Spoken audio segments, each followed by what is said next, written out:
Fans and RBT Nation, we are back yet again with another RBT live stream.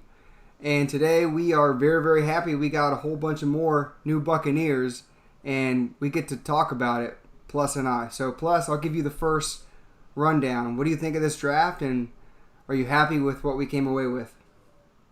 Yeah, it was a good weekend. A lot of fun just, watching the draft, and it was, different, obviously with the virtual experience, and it was pretty cool to see, some, the behind the scenes stuff. But yeah, overall for the Bucs, you got to be kind of happy. I mean, because they hit on a lot of positions that, the team needed, and they added talented players. I would have liked to see them maybe address the defensive line a little bit more maybe to the offensive line as well. But they came away with a talented group that has a lot of potential to be pretty special going forward. No, I agree. I mean, I was talking to you live stream.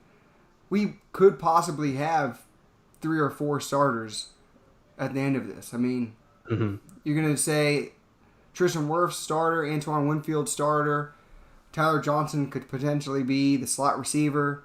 Keyshawn Vaughn could be your 1A, 1B at running back. I mean, you're hoping that a guy that's a third-round pick, day 2 pick, is going to slide right in there, and he's capable of catching and doing all the things that a first running back should be able to do. So, I mean, that's usually what I see with Jason Licht's drafts. Like, he's filling spots that we had of weakness and that could potentially be starters. And then even potentially, we jacked up his name last time, Raymond Calais? Calais? I think it's Calais. Calais. Yeah. I mean, potentially he could be a returner. So, Right. I mean, just gadget guy, but still, I mean, that's 4 to 5 starters in one draft. That's pretty damn nice. But let's go round by round, and let's talk about first round pick. We touched on it on the live stream during the draft, but Tristan Wirfs at 14, what'd you think? Or at 13, forgive me, 13. Yeah, no, I think again it was kind of like the theme of this draft. They added a lot of guys that have like athletic ability, very high upside, and Tristan Wirfs is definitely one of those. I think he's, he was talked about as far as being one of the top tackles in this draft, and I think rightfully so. Extremely athletic, a guy that has length and power, and can be, obviously a day 1 starter. And I think he has the versatility down the road to be your potential left tackle. So, I'm happy with it. I think we talked about it on the live stream, during the draft. We were kind of disappointed as far as a trade up goes. But when you look at it, there's other teams that were trying to move up, to potentially get him. So the Bucs wanted to, secure their guy, and they did that. So, I'm happy with Tristan Wirfs, and I think he's going to have a good impact, especially in the run game. I think that's going to be a strong going forward.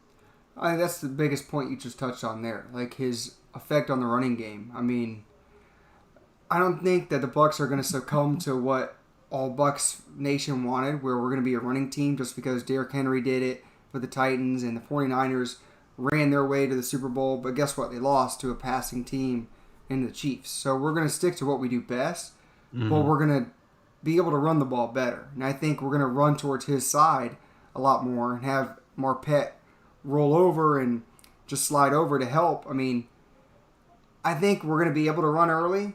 It's his, like, if y'all want to see below, I put in the description his breakdown I did. That was the first player breakdown I ever did, too. And Wirfs, I mean, he has all the tools. I kind of said it in that video breakdown. It's just he's going to have to learn on the go. And for me, it was like with Tom Brady, you're in supposed win now. I always do the quotes, win now situation. So Yeah.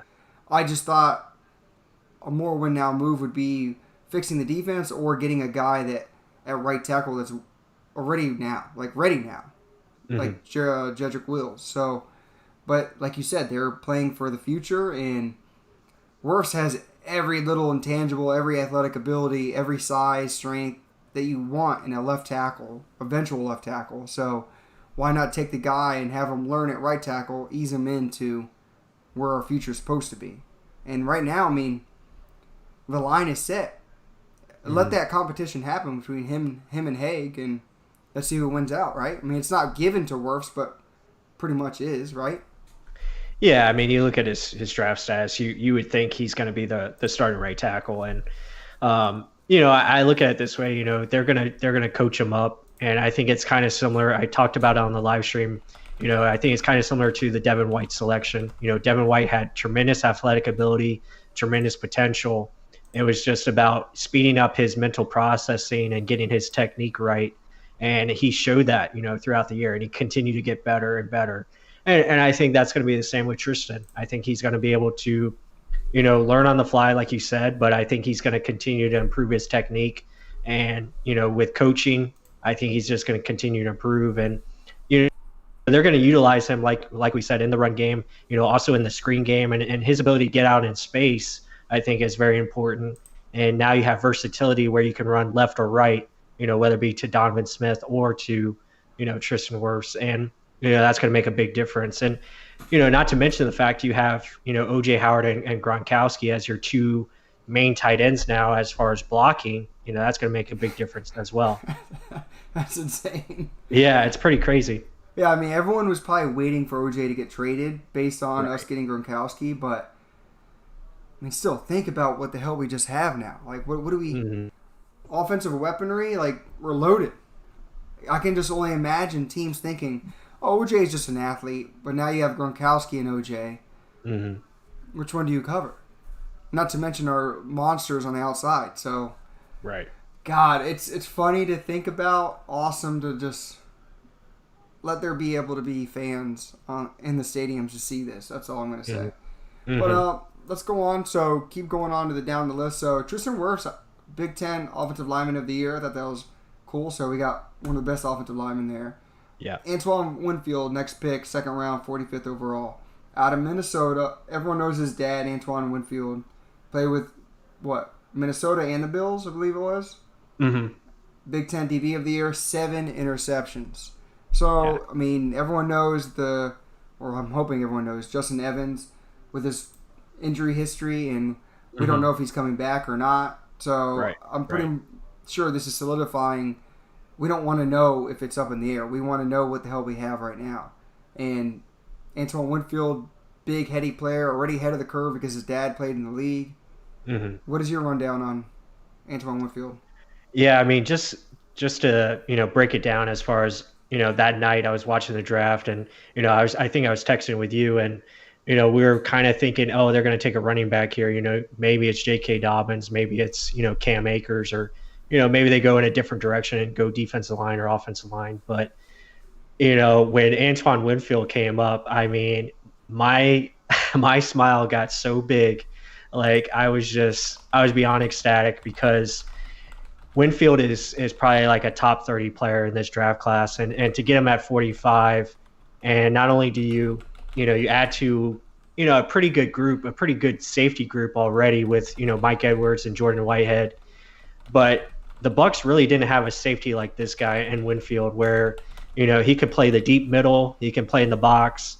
I mean, he's pretty much got everything you want in a safety. And not only that, but he's very intelligent, like you said, because of his dad. And that is what they needed. They needed a guy that has that instincts and can read and make plays on the football. And he is that. And very excited. He's a perfect fit for what, Todd Bowles wants to do as far as defensively. I mean, I think Bruce Arians called him, Honey Badger, and who's the other guy? Buda Baker as well. Yeah. So like a mix of those two. I know he's been compared to Earl Thomas, which is awesome. So, I mean, yeah, I'll take it. Really good pick and really happy with that selection. No, I mean, like you just said, he compared him to Buda Baker and Tyrann Mathieu. He's that type of player. It doesn't matter. He's 5'9", 5'10". He still plays like 6'2". He'll hit the shit out of you. He doesn't care. Like, his awareness will get him to the ball, and he's going to make a play on the ball before he hits you. Like, he just plays full go all the time, and that's what you want to see in a safety. And that's usually safety and linebackers are two of my favorite positions to watch because they're in the middle of the field, and you'll see them run sideline to sideline to make a play. And if they're out of sorts, they don't know what the hell's going on, they just look lost. They'll be staring down one side, and the ball will go the other side. Right? And so that's where you kind of know mentally where a player is. I mean, and then they can always make up with their motor, their aggressive nature. I mean, Quan had that. Devin White had that. It was just mental processing. That was their only downfalls. Devin White just freaking sped up with that mental processing, and now he's just looking dangerous out there. But Antoine Winfield, like I said, he's already got a leg up on the competition based on his dad giving him the pointers, hints. It helps as well. He ran a 4.440, and I mean, he fits perfectly, like you said, what Todd Bowles wants to do. Right. In the back end of the defense, and he can play nickel, slot, like he can play anything, which you can just change him in and out again. Like, so say Justin Evans does come back, we are loaded. Yeah. I mean, I honestly thought, I was like, oh, we'll let the young guys grow. But if a guy like that fits your defense to a T is there and that heady of a player, hell yeah, bring him in. There's even more opportunities for turnovers, right? Yeah, exactly. And Todd Bowles loves to play, 3 safeties at a time. So, I mean, you can put, Whitehead, you can put, Antoine Winfield back there, and then you can have like Mike Edwards in the slot or in the nickel, and play big and do some things that way. So, yeah, really excited as far as that pick goes. So Jay Elmore in the chat said, shocked by the pick, but he does have similar highlights and instincts like the Honey Badger. Then he followed it up by flood the position with players and weed out the best. I mean, it's true. Yeah, exactly. Iron sharpens iron, right? And then he ended it with, was also happy to know Rendax was squirming at the pick. I want to know why. But, right? I mean, wasn't he wanting secondary all along? I'm not sure. He might have changed his tune as far as, wanting more secondary. But, I mean, I was ecstatic when that name came up. You texted me Winfield. I was like, no, we didn't do that. I was like, no. But then I just got so excited because he was one of my favorite players in this class by far. Yeah, I mean, because everyone knew Bruce Arians, Todd Bowles, Tyrann Mathieu. Yeah. And then you're like, this dude kind of looks like him. I mean, I don't know how he plays like him too, right? Like, pedal to the metal, he'll knock the shit out of you. Makes plays he on doesn't. balls. He doesn't miss tackles either. Like he's always in the right spot. This is funny too. So, Antoine Winfield will absolutely be a consideration in the return game. He could also be an option for the slot. I love that. Yeah. But to that credit, I mean, once he gets his hands on an interception, I mean, he knows what to do with it. You don't see him just running back, right? Yeah. He's usually making a play with it. Again, that goes with his return skills. That goes with just his ability to make plays on a ball. I mean, hey, I really like the pick. I didn't expect that just because of all the rumors we heard of running back. Oh, we're gonna go running back. Yeah. But I thought it was a great pick. I mean, those are two. Him most of all is ready to play now. Yeah. And I think him next to Whitehead, and then he's number 31. What the hell number is Whitehead going to be? He switched to 33. 33. Carlton Davis went to 24, and then we have Sean Murphy Bunting at 23. Okay. Yeah, so a lot of switching the numbers. I think Jamel Dean stayed at 35, if I'm not mistaken. There's already too many damn numbers switched. Yeah. All I remember is that Antoine Winfield's 31, and now Whitehead's 33. It's all I remember you saying. It's going to be weird, right? Seeing Chris Godwin at 14 now, and it's going to be strange. And Gronk is Gronk, 87. And wait, what number is Tyler Johnson? Tyler Johnson, I believe, is 18. So I like that. That's pretty cool. But yeah, it's going to be different. Damn it, we just don't have an 11. He should have been 11. We have Scotty Miller 10. Yeah. Oh, TB 12. Right. 13 Mike Evans. 14 Godwin. Come on, man. But Jay Elmore said. Wait. Oh, go ahead. Well, is Gabbert 11? No, he's not. Never mind. He could. I just never saw him on the damn field, so I can't recall. But Jay Elmore said he felt like the safety group was fine. Ren wanted a cornerback. I can see that. Or fourth corner because Ryan Smith. But Ryan Smith is serviceable. I mean, yeah. You hope not more than one guy goes down. Well, I mean, I'll tell you about a corner that we got, undrafted, but I'll mention that later. Let's go through the draft Yeah. picks. So after that, third round pick. Let's see, who did we get in the third round? We got third round Keyshawn Vaughn, Vanderbilt running back, ran for 2 consecutive 1,000-yard season in the SEC. That's actually a very, very hard feat to do. What was your first impressions on him? Yeah, Will said, Blaine is 11 though. Before you go. There we go. Yep. But yeah, Keyshawn, again, this was, I think most fans' reactions were a little surprised as far as the name. I mean, I think we weren't surprised by the position. I mean, we kind of expected a running back at some point during day 2.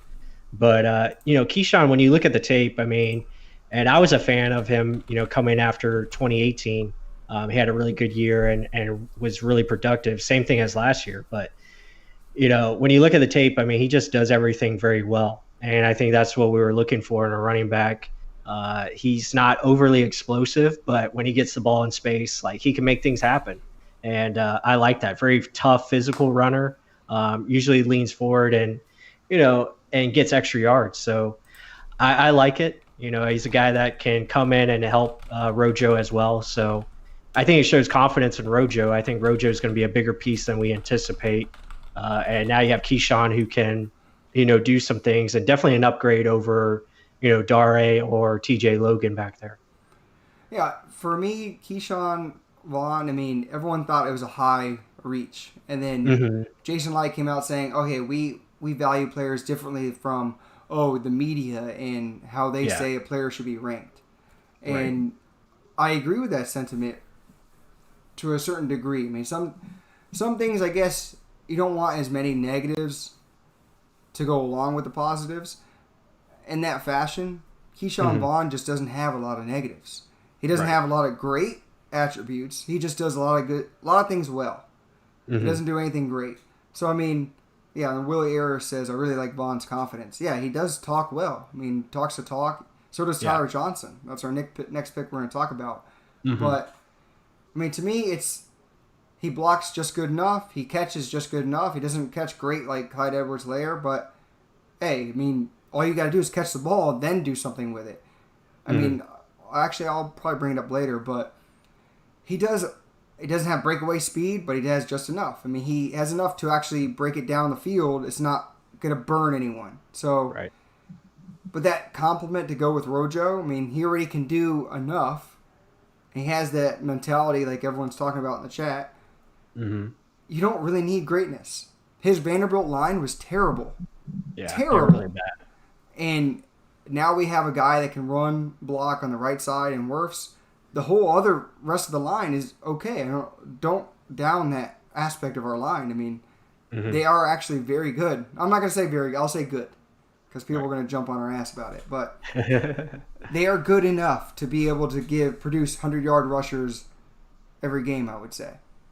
And they've proven enough that they're capable of giving a 5,000-yard passer in a year. So I think they will show out, especially with the decision maker that they have back there and Tom Brady. I mean, he could even run it out to a run because people are playing back. Okay, here you go, Vaughn.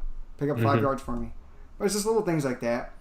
But also, before I move on, Leroy Williams said, do you think if Taylor or Swift was there in the second, we would have taken them over the safety?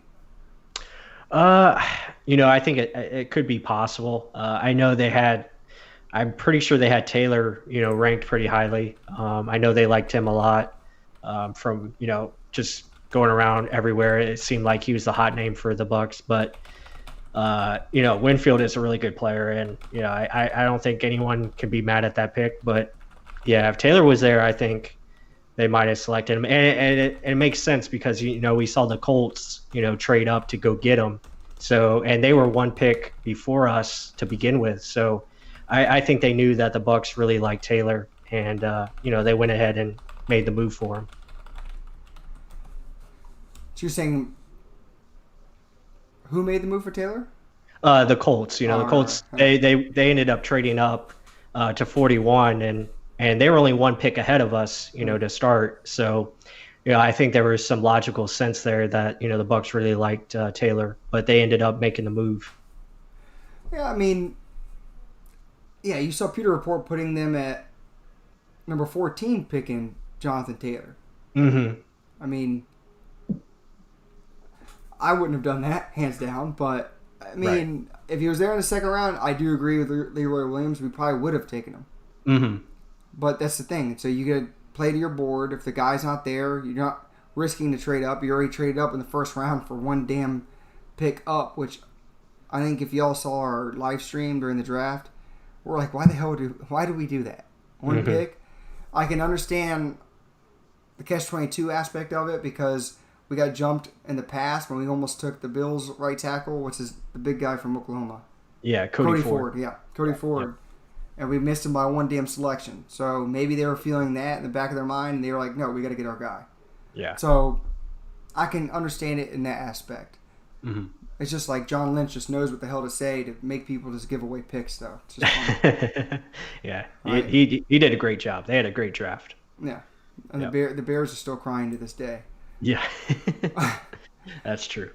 Yeah, I mean, Vaughn, I think, will be a good compliment. And people wanted someone to take over for Rojo. I still don't understand that. Rojo's so young. This is going to be his second year of actual being a starter. Not even, this is going to be his first year pure starter. Right. His second year of actually playing. First year, it was a wash. Cutter didn't let him do anything. So, give him his time. He hasn't matured. He's still younger than Keyshawn Vaughn. Right. Can you believe that, too? Like, so, you wonder why Keyshawn Vaughn's a more mature player. Mm-hmm. Rojo's pretty much a kid. Yeah. But let's keep going on. So, Willie Ayers says Buck fans should just flip Tyler Johnson and Vaughn in their heads, and they'll be happy. There you go. Possibly. That's our next pick we're going to talk about. One more. Yeah. David Searles says Donovan Smith needs to step it up. But Will Ayers says he wasn't terrible last season. Right. He wasn't. It wasn't at all. I mean, Donovan Smith is serviceable. He does a good enough job. Yeah, you see the times where he was beat by Joey Bosa and then Jameis made an awesome move to get away from it, or you just see elite moves where other players make. Yeah. You're going to get beat. I mean, we've discussed this in the past, but majority, Donovan Smith usually wins. And he's really good in the run game, too. So I'm confident with him as my left tackle in the time being right now. Right. We all obviously know Tristan Wirfs is probably going to take over in the long haul of all of it. And then Matt Cerruti said 7th rounder, running back, he likes it better. But we'll talk about that next. Because, he has a very high ceiling based on everything he can do. But let's keep going on down the line. Everyone seems to really like this pick, 5th round pick. We didn't have a 4th rounder because of Gronk and trading away to get up to get Wirfs. But Tyler Johnson, Gophers career receptions yards leader.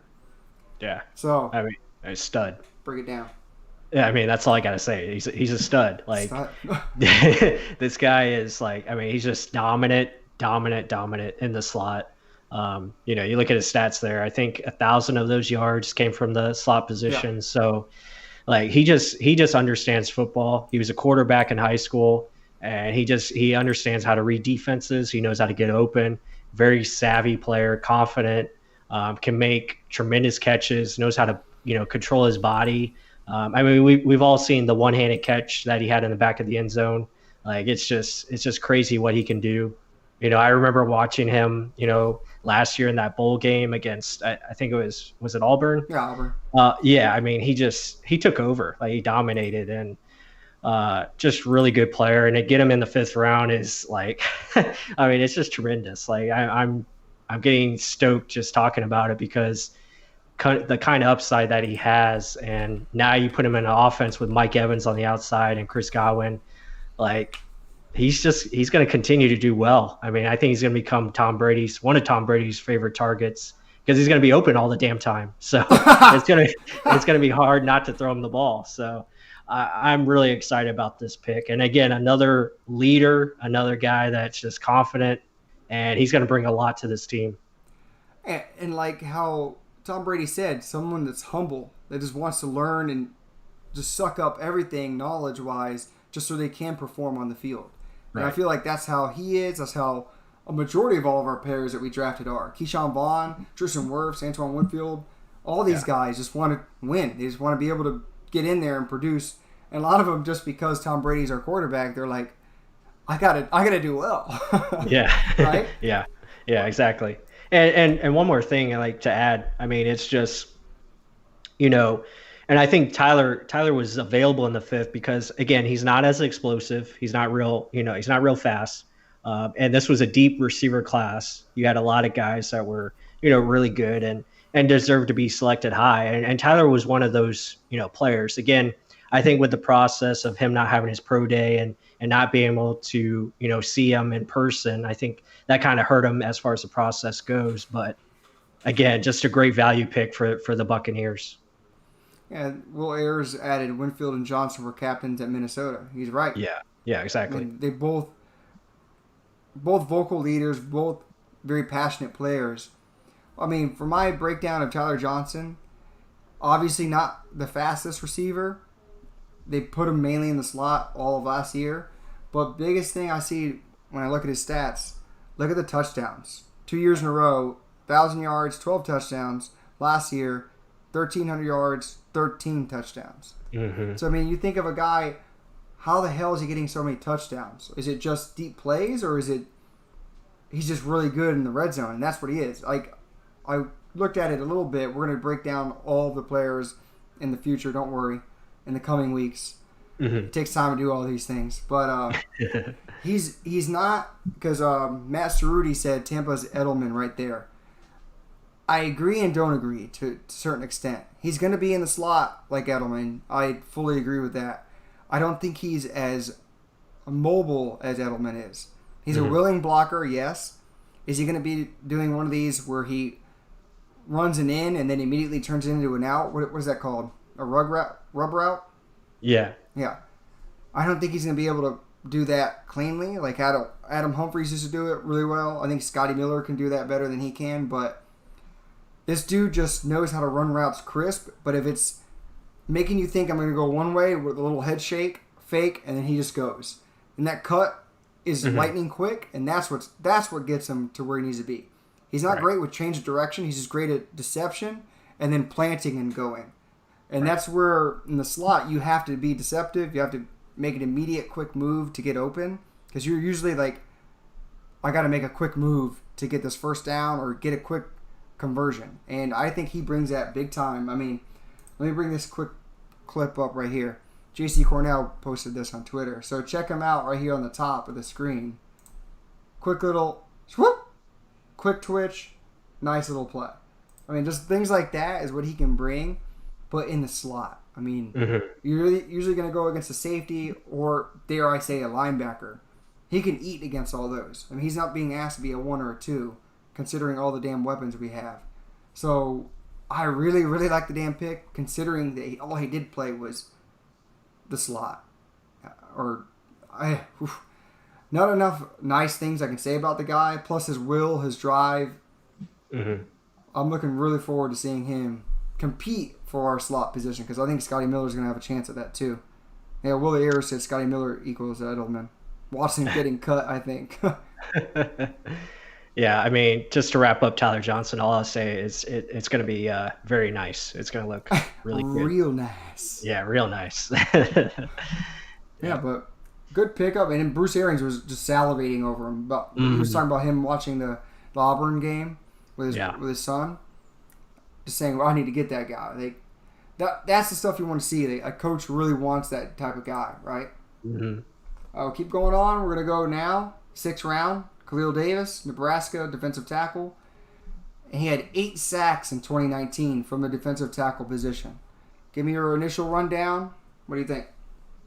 Yeah, I mean, Khalil is a great story, and I think he was a first-time starter last year, but he has tremendous athletic ability. I mean, he ran a 4.75 at 300 pounds, and has a track background. I think he even did some swimming as well. So really, multi-sport guy, very athletic. He's got a lot of burst and motor that you see on tape, and he knows how to close quickly. So I think he's got some potential here that, could be, possibly untapped here going forward. And, I think the coaches are going to really like this kid. Very determined. He's got the right attitude, very mature, like the rest of their draft picks so far. So, yeah, again, another one I'm excited about, and he's going to add, I think, some good things to that rotation along the defensive front. Again, he can play inside or outside, so really excited to see what he can do. Yeah, and you said it was his first year as a true starter last year, right? Right, correct. I mean, 8 sacks. That's think about it from the inside position. But that's another thing. He doesn't just play in the inside. He plays 5 tech, 3 tech. He plays all along the defensive line. Yeah. And his comparison was Nacho, Raheem Nunez Nacho, or Ramen Nunez Roches, our player that's currently on the roster right now. So, hey, scheme fit, yeah. Versatility, yeah. He fits a lot of boxes, and a lot of people just like us wanted the higher tier guy like Javon Kinlaw, but they went with a guy that they can actually afford later in the draft, and this is a potential pick, right? 4.740. It's pretty nasty. Yeah. Yeah, again, it's a guy that has that athletic ability, and coaches just want to see if they can mold him, and I'm excited for it. Again, I was hoping they would go defensive line a little bit earlier, but again, they get a guy that in the 6th round that has this kind of potential that you can get him in and get your hands on him and see what you can make out of him, and I think he'll have a role going forward, and excited to see what he can add down the road. I agree.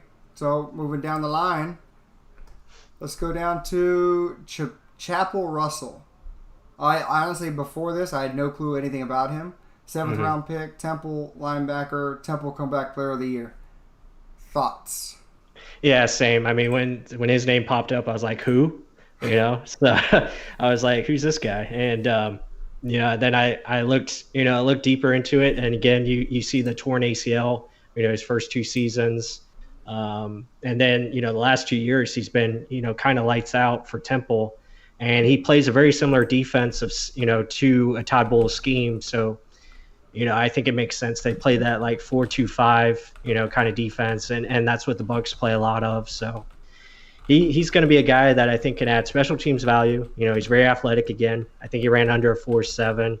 And he'll be able to provide depth, for the inside linebacker position. But I think also he has versatility to play outside as well if they want to use him as a pass rusher or, in that nature.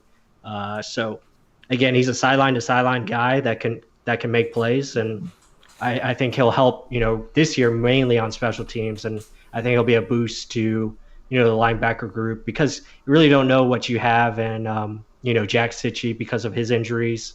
And then you look at Kevin Minter, 1 more year on his deal. So, I think it was a smart move to add to that position. Yeah, so before I touch on him, a lot of people in the chat were saying good depth to replace Bo Allen when referring to Khalil Davis. And right, I agree. He'll learn under Sue and Vita Vea, David Searle said. And I agree with that. I mean, I added in the chat, we really just needed bodies on the D-line because BDA was confident in the starting 7 last year. I mean, we didn't really need elite, so to speak. I mean, yeah, I want potential for the future because Sue ain't going to be here probably after next year. Right. JPP's years are numbered, and Jack Barrett still hasn't signed that franchise tag, but he's likely going to. It's just a worry. But the thing is just, really, we just need the rotation like we had last year. And this dude that knows how to be quick, getting to the quarterback, 8 sacks in college, yeah.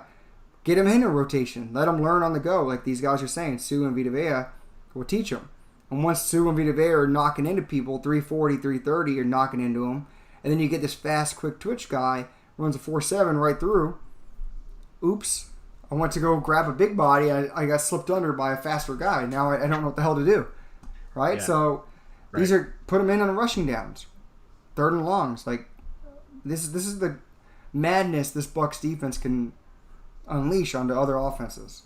Hopefully in NFC South, particularly the Saints, but we'll go on. Right. Yeah. But yeah, you were talking about the linebacker. I think it's Chapelle Russell. Yeah. Yeah, the 2 ACLs you touched on.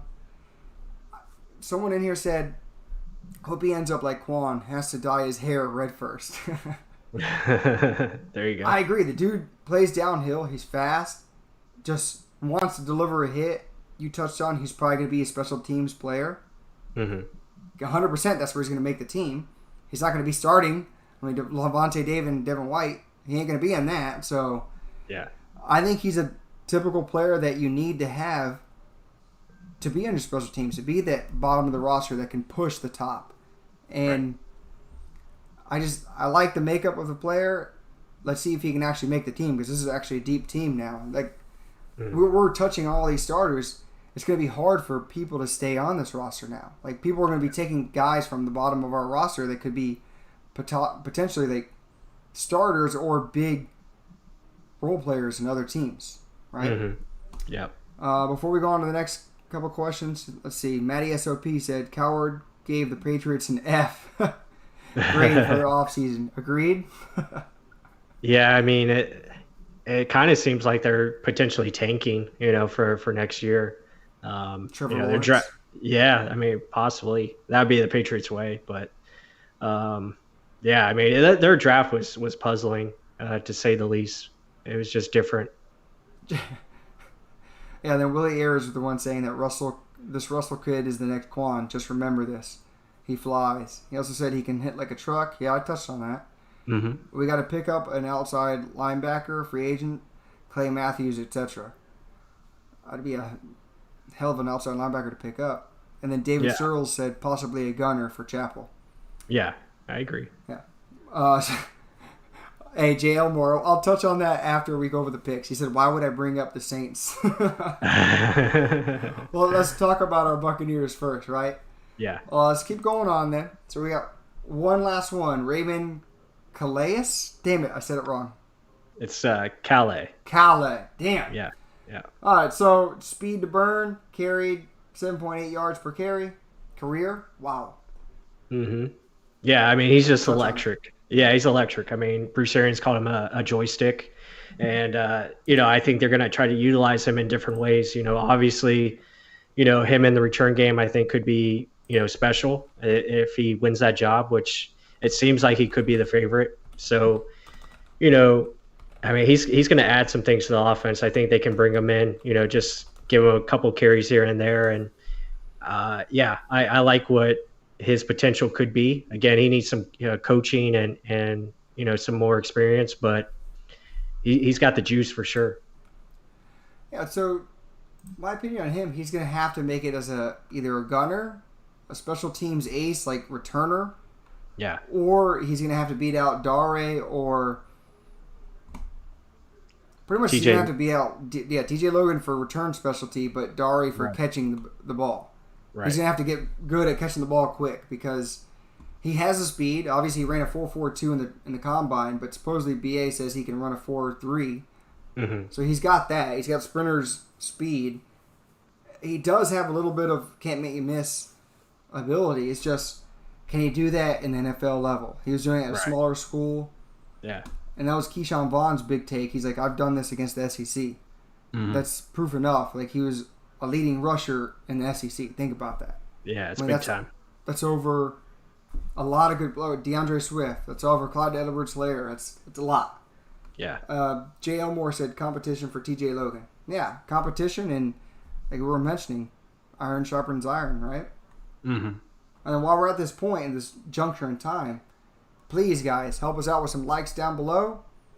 And thank you for everything you guys do. But let's keep going on. So, going on, Matt Cerruti said, how much free agency money do we have left? Probably not much, but we have 6 open spots on the roster, so I mean, you could see some additions, coming up soon. But again, they have to have money for the draft picks, etc.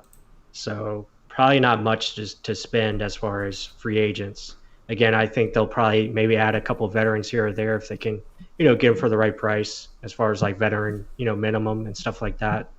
But yeah, I mean, right now the roster, I think most Bucs fans have to be pretty happy with it.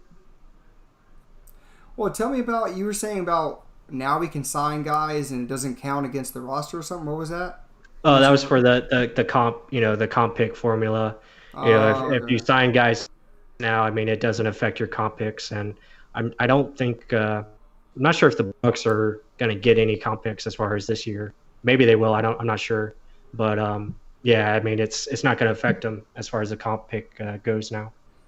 Jay Elmore said, I like that y'all haven't cut out yet. I don't know what the heck happened that day. I'm serious, Jay, right? And what's funny, we live streamed for 3 hours during the draft, and nothing happened. Problems. It was perfect. Yeah, no problems. Made no sense. I don't know what the heck happened that day. Maybe the wife was pulling a prank on me. I don't know. Probably. And then Matt Cerruti. So this is pretty much bringing us to our next topic of discussion. So did Winston sign with New Orleans before 4 p.m.? So he's pretty much talking about the compensatory picks. And so I'll let you take it away first. Yeah, I'm pretty sure. And, that's the news over the weekend, or I say yesterday. But, yeah, I mean, Jameis, I believe, signed after 4 p.m. today. So they wouldn't get, penalized for the comps and, comp pick formula. But, again, I tweeted this out, I believe, yesterday. And, I wish Jameis the best. I think this was the right move for Jameis. I think we talked about this. The Saints would be an ideal situation for him. He goes to a place where he can learn, behind Drew Brees. And, I think again, it's a smart move for him. And, I wish him the best. But when he plays the Bucs, I hope we, kick his ass and dominate. But, as far as him, I wish him the best going forward. Yeah, so one thing I was just confused by, so they gave Taysom Hill a 2-year, $21 million deal, and they still haven't even come out with what Jameis Winston's deal is. Have they? Yeah, it's probably not going to be very much. I'm sure right? Jameis took a very low contract. But we're talking extremely damn low. Yeah. We're talking below $10 million, below... What do you think the number is going to be? I mean, I just want to touch on this real quick before we go on. But yeah. I think it'll probably be like one year, probably under $5 million. I would say like $3 to $4 million a year. Can you believe that? Yeah, it's crazy. A guy that was looking for $30 million, and he's going to be signed. Supposedly, yeah, that was a rumor. But yeah, I mean, and we touched on this again. It was just the 30 interceptions. It makes it hard for other teams and GMs to trust a guy like that, and as their starter. But as a backup and going behind Drew Brees, and obviously Sean Payton has always talked high of Jameis. So, I think that was a wise decision for Winston and his team to head to New Orleans. I mean, and then I like how the media has to turn a spin on it. Yeah, they said, exactly. Oh, Jameis picked a destination for the next 10 years of his life, not for the money. Mm-hmm. Well, if he picked it for the next 10 years, he signed a 1-year deal. Taysom Hill got a 2-year deal. Right. There's no guarantee. Yeah, there's no guarantee Jameis is back in New Orleans after this year. So. And David Searle says Saints only had $3.7 million in cap space left. So we're assuming it's either 3.7 or below. Because they still got to sign their picks, right? Right. Yeah, they're going to have to make some moves here. So, yeah, they're going to be expecting some cuts from the Saints then, I'm assuming. Mm-hmm. Yeah, there's probably going to be cuts around the league, I'm sure. But overall, I mean, I think it was a good move by Jameis. The Saints are probably just seeing what the heck they got. We touched on it before the draft that, I mean, Sean Payton liked Jameis Winston coming into the draft. He almost wanted to trade up for him. Mm-hmm. Didn't happen. But they got some good crab jumbo in the bourbon streets. Matt Cerruti said. Yeah. Well, I mean, good business decision by Jameis. He has to learn. He just has to learn from the best. It could have been Tom Brady, but I guess he's moving on from that. He's going on to Drew Brees. I wish nothing but the best for him. I hope he can learn and change some of the things that he does. Right. He has a lot of great talent. It's just check down the ball and value the ball. That's about it. Mm-hmm. Well, let's go on with our Tampa Bay Buccaneers. Yep. Willie Ayers was touching on the undrafted free agents. He said Motley and Divinity Jr. Yeah. Motley was a guy I was going to talk about. That's the cornerback out of Oklahoma.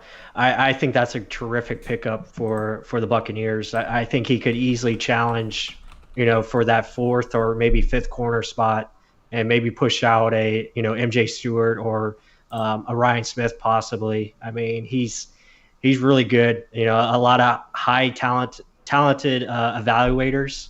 As far as like Brett Coleman, like he spoke very highly of Motley. So, yeah, I'm excited about that one. And Divinity Jr. from LSU, again, he's a guy that had really good 2018 tape, and I think he's got some upside as far as being a potential edge rusher or a guy that can be that outside linebacker that you want in this defense. Didn't we get another safety that was really good too? Yeah, Javon Hagan out of Ohio. Yeah. I think he's good. They added some offensive linemen as well. So, yeah, I mean, it's a pretty good undrafted class. Oh yeah, then the talk of the town. What was his name? Reed Stennett. Mm-hmm. The quarterback. Right, San Diego. So everyone's thinking, oh well, we need to draft one for the future. Or then BA comes out saying, oh no, I got a guy that could potentially be a really good favorable potential for our team. Mm-hmm. And then the second pass of a game, the first game I watched him throw was a pick six, and I'm like, hey, perfect fit. All right, and we're joking in the Facebook group. Again, Facebook group down below. If you guys want to join our Facebook group, we shoot the shit, we joke around, but we talk what we love, Bucs football, with everyone, and it's all positive.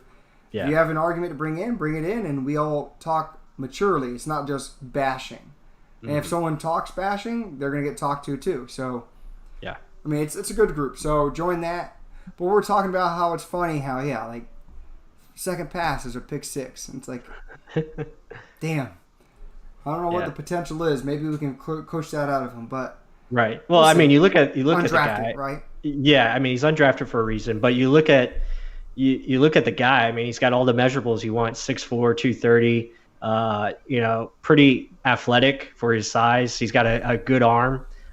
So again, I think they just, they see some upside in him as far as getting coaching on him and see what they can do as far as molding him. So Willie Ayers said Javon Hagan. Yeah, out of Ohio. Yep. Yeah, he's a playmaker too. Yeah, so I mean, he's a good stash. You're talking about the quarterback. Yeah. I mean, overall, the draft I was very, very happy with. I mean, yeah, there were some positions where I'm like, oh, we could have done this, could have done that. We could have done a lot of things. Right. But it's all 2020. Right. So, but overall, like same thing with last year's draft. We went so defensively draft heavy, and we're like, oh, I don't know, we should have done this, should have done that. But at the end of the day, they just got better and better as the year went on. If Tristan Wirfs can turn into something mid-year and just be like our best lineman, right, we're not going to bitch or moan about anything. So our offensive line is set. So this is what I pretty much wanted to talk about leading into the draft review. Right. Looking at our team as a whole, offensive line, there isn't a hole. There's competition all across the line. Wide receivers, stacked. Running back, competition. Tight ends, loaded. Yeah. Offensively, we are loaded everywhere. Defensively, we added a defensive tackle for the rotation. Edge rushers, we have our two main starters. We have our Anthony Elson that could be maturing into something special. Carl Nassib potentially. And then we have the carryovers from last year. What was the guy with the one eye? Yeah, Cousin Daniels. You still have Patrick O'Connor, guys like that could play outside or inside. Safety. Now we're loaded with the competition. Cornerback, we could have used maybe one more. Maybe that's an area where they kind of go out and feel around for someone. And then linebacker again, loaded. This is easily, you can't find a big hole on this team. Not just offense or defense. Tell me where you find the biggest weakness or hole that we presently have that we need to address. Because to me, personally, I can't really find one. Yeah, I mean, there's no really glaring weakness. I mean, you could nitpick and say, maybe we could use another, edge rusher behind, the guys we have. You could use maybe another defensive tackle if, say, Vita Vea or Ndamukong Suh go down. But, for the most part, they have guys that can be productive as far as depth goes. But, yeah, I mean, they're stacked. I mean, when we talk about the tight end position, we don't even talk about Anthony Claire, who's still a really good tight end. He's like the fourth tight end right now. And then you have still Tanner Hudson that could be potentially cut now because of what you have in front of him. So you still have that Cody McElroy kid. There's a lot of talent there at the tight end position. Jordan Leggett. God. So yeah, it's 6'7" deep. Yeah, it's 6'7" everywhere. Like it's like, okay, this guy's tall and big. He can run. He can catch. Yeah, we're going to be okay there. Offensive line, I think they got a lot more athletic, with Tristan Wirfs, and I think you can do a lot more things. Donovan Smith is pretty athletic for his size, and when he's out in space in the screen game, he's pretty good. And now you have Tristan Wirfs, you can do the same thing. I think that adds, again, more versatility. You have Tristan Wirfs coming around the corner. I mean, that's pretty good. Like, you get scared seeing that because, I mean, he's just so big. So, that's going to be fun. And, defensively, I think they got better with the playmaker they got in Winfield. Like, that is probably our best safety right now on the roster. Like, I know it's bold to say because he's a rookie, but like the dude can just do everything, and we really didn't have a guy like that. We talk highly about Whitehead, Yeah. but Whitehead's more of like an athlete, and he plays with his athletic ability, and he's everywhere. But he doesn't really have that instinct yet, like all the way there. Winfield has those instincts where he can get to a spot and read it before it's going to happen and make those plays. Whitehead does it sometimes, but it's not as consistent, I would say. But now you add a Winfield to, Mike Edwards, who I think can also do those things. But he's just not as polished as Winfield is right now, and it's very exciting. And if we get Justin Evans, forget about it. Like, that dude's super talented, and it would just be scary to see all of them on the field. Yeah, I think that was the one thing we're missing, a center fielder. Right. To ball hawk and intercept the ball, and that's what Justin Evans was. Could he come back and eventually be that? And then could you imagine the room that we have? Yeah. I mean, a lot of people are agreeing that this is the best team on paper we've had in a long time. I agree. We were just touching on that. Feel like the best roster we've had. Yeah, another one, long time. Mm-hmm. But touching on what you were saying, what he was saying. So Kappa still needs to show improvement. Absolutely. That's where I like Haig's versatility. Didn't Kappa play with a broken arm? And then they say, would like to see them bring in Watford back for his versatility.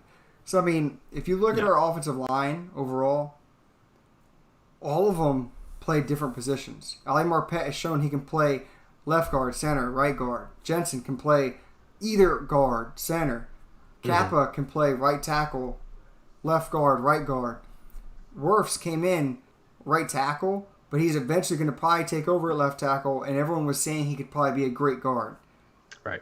Overall, the only one that really can't really move around that much is Donovan Smith, but he doesn't need to. Let him maintain Tom Brady's blind side. I'd rather have a veteran there than a rookie.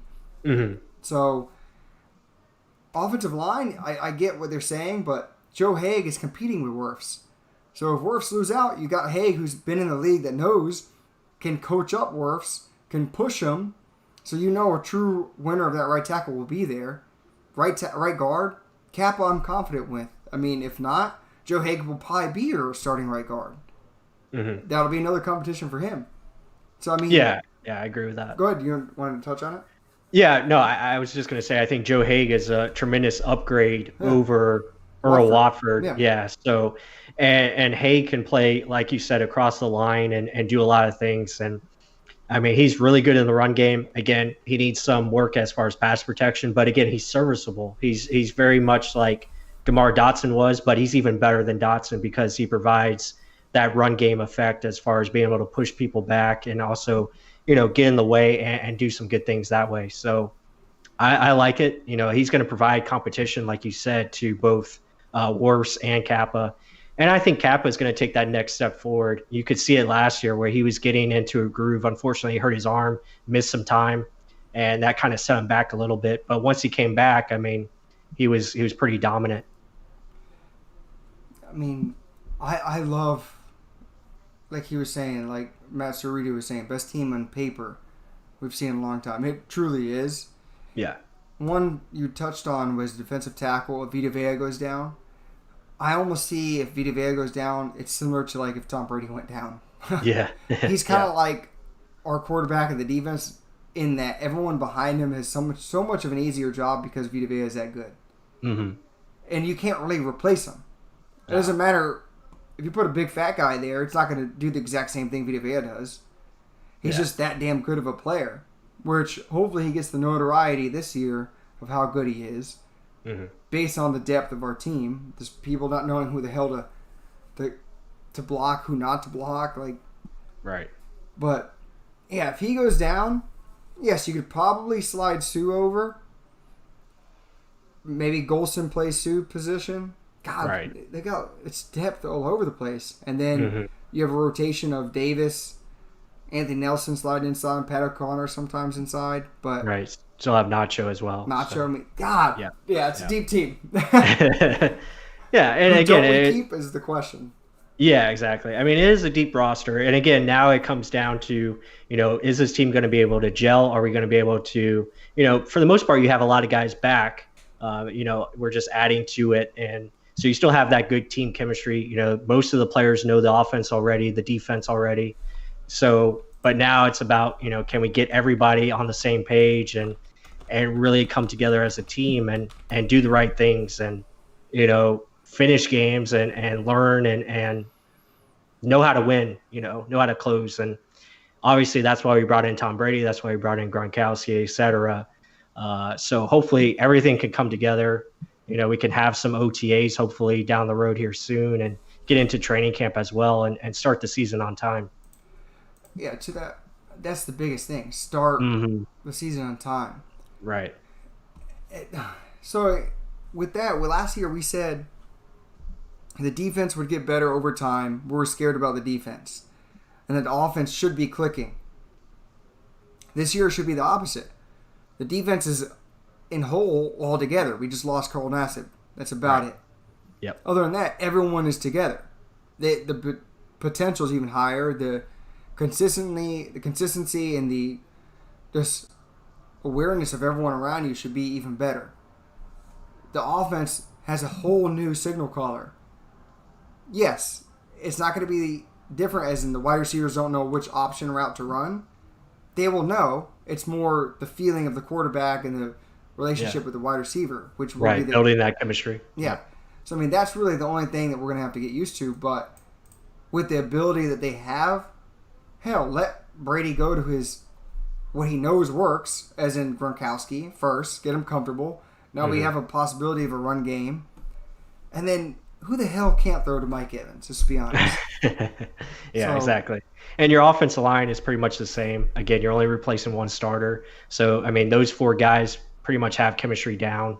And now you're just adding one new piece. Obviously, it could be a rookie with Tristan Wirfs, but again, there's ways to help him out. You have O.J. Howard that can help as far as chip blocking. You have your running backs, et cetera. So, yeah, I mean, they are loaded. And like you said, the defense should be able to come out very strong, and you should be able to win games, down early on as far as with your defense, and then just doing enough on the offense until it gets to clicking. And then once your offense starts clicking, I mean, you could pretty much blow out teams if everything's working the right way. So this is, God, I hope to see that this year. Yeah. So TB Teams 4, I like this point. He says, I think we'll see 76 have his best season, meaning Donovan Smith, with Brady under center. Not just because Tom Brady's wicked fast release, but because Brady will hold Donovan Smith accountable the way I don't believe anyone else has. I agree with that. I think that's a good point. Yeah, I think everyone's going to be held accountable. I think they're going to be wanting to do their best, and not saying they didn't do their best with Jameis Winston as quarterback. It's just Tom Brady just carries that respect factor, and I mean he's the GOAT. So I mean everyone's going to be top notch, and I think Tom does a great job. Like TB Teams 4 said, I mean he's going to hold them accountable and make sure everyone's doing the right thing. Yeah, then David Searles also said Gronkowski is a hell of a blocker. Oh, he's tremendous blocker. I mean, we thought OJ was a good blocker. I mean, Gronk is like on another level as far as blocking. So it's going to be ridiculous. And what Gronk can show to OJ Howard, I think that's going to be just great value. And, OJ, I think if he gets his mind right and understands, the process as far as what's going to be happening this year, I think he's got tremendous upside to be the best we've seen so far. I mean, we this is after a draft, and we're getting too damn excited. We are. We need to settle it down. Right. We need to calm down. It's like, they haven't done shit yet. We don't know. So, And that's usually what it was. I mean, but it feels different, way because different. like you got the right staff, you got guys that you just have the right attitude in the locker room. Like these are not young guys that don't care. I mean, they care and they want to be the best, and it just feels different. I mean, you hear Devin White talk, like he's just he's just tremendous leader. And I don't know if you saw the video with him and Sean Murphy Bunting and Jamel Dean. Yeah, They yeah. were talking with Casey Phillips, and like that's just the stuff you want to hear. Like they want to dominate on defense. Like they're gonna give Tom Brady hell in practice. Like that's what you want to see. I mean, this is literally how I feel. Woo! I feel like yelling woo. Yeah, hell yeah. Like after every sack, I'm gonna be screaming that. After every touchdown, Tom Brady, I'm gonna be screaming woo. I mean, it's crazy. But and the J. Elmore touched on. He says, and we have no idea if or when we'll have football. I know that's the saddest thing. Like that would be such a Bucs life. You build this great team and then don't even get to see it this year. So that would suck. God, yeah. I mean, you would think September is far away still. You hope something would change. And Yeah, with and this, and they have time. I mean, they have time to push it out if they wanted to push it out to like October or something like that. And they could play, they could play into March or something along those lines. But yeah, I hope it starts on time. I believe we're going to get the schedule here shortly in the next couple of weeks. So yeah, I hope we can get everything in order and hope fans can attend and everything of that nature. yeah, Master Rudy said yes. Break out the Ric Flair woo. Absolutely. Hey, hell yeah. I mean, I'm already hyped up. I don't want to freaking relax. I just want to get involved in the Bucs and just enjoy a winning team and winning culture. Just have a feeling that we're going to win games, not that it's going to be up in the air and potentially we could give the game away. Right. That's what I want to feel again. TB Teams 4 says, did you see Earl Thomas or Honey Badger in Winfield? Yeah, we touched on that a little bit earlier in the podcast, but yeah, I mean, he's everything you want in a safety. Like he can do it all, and very excited. Like I was talking about it when he was the pick. Like my smile was just so big. Like I look like the damn Joker. It was just like I was just so happy with that selection. Yeah, and then a couple more things. David Searles says schedule comes out May 9th. Right. And then J.L. Moore said win games at home. Absolutely. Yeah, I mean, like we've touched on throughout this whole podcast, this team doesn't have many holes. If you could even point one out, I would strongly argue with you and tell you why it's not and how we can fill it and how our strengths really hide many weaknesses right now. Because we have so many damn strengths at a lot of positions. So, I mean, guys, it's still April. Shit. I mean, we're going to be talking this week after week, but it's still going to be, this is the true hype train, okay? Right now, I'll be honest, the last couple of years, I would refrained. I'm going to be honest. I'm going to be a hype train this year. Yeah. Yeah, I mean, there was reasons to be skeptical in the past. Like, it's just, I mean, you look at this team, and I think the biggest factor is this team felt it was a playoff team last year. And they came up short because of turnovers and mistakes and youth at times. But when you look at it, they finished 7-9. But the coaching staff, the players, they talked about it. They felt they were a playoff team, and they just needed some extra oomph to get into that dance. And I think now you add it with the GOAT at quarterback. You make a trade for Gronkowski. You add it to your offensive line. Defensively, he's going to be better just because of experience. So you got to be excited about this team. It's hard not to. Like, I mean, we're showing it on this podcast right now. Yeah, I usually refrain from it, but no holds barred this time. Yeah. But other than that, yeah, we've discussed a whole lot of topics. I hope you all enjoyed it. Please, again, if you like the podcast or the live stream, Like it down below. The Tristan Wirfs breakdowns down below. Mm-hmm. Be sure to subscribe. Please subscribe. If you like Pless, give him a like on Twitter. I appreciate that. I need the follows, guys. Right. Help me out. But other than that, guys, follow our Instagram page. Yes, follow our Instagram. Plus is in control of that. We need to start pushing more on that. But, but other than that, guys, it was a great night. Thank you for joining us. And other than that, go Bucs and good night. Go Bucs.